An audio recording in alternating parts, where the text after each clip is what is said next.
Ilung sabapa tinggal long kawe Ibo tingdum dapat ingin jodoh borude Indong antar hati syakribe Uram yukan Uram yukan Uram yukan Jini mulai Uram yukan Uram yukan Uram yang utrai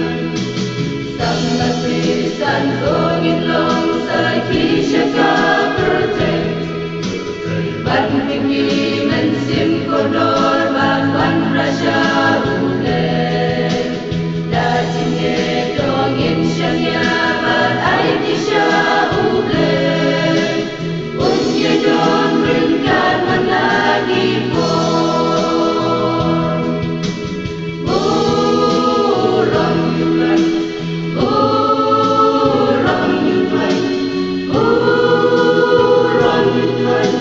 Dingin mulai Uram yukan Uram yukan Uram yang utrai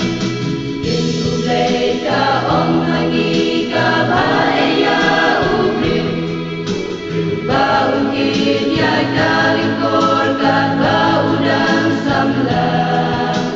Ate to ya rapay kor ya gigikun samlang Pansyakli ya me barosyuta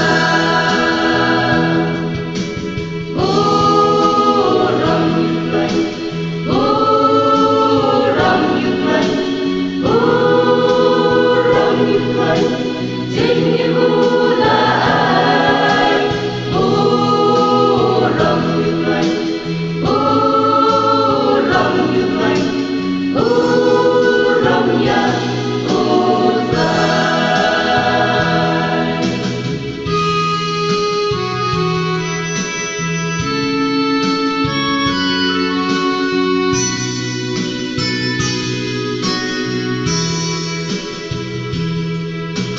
Sangat bilang jingkermen lawai jengka balan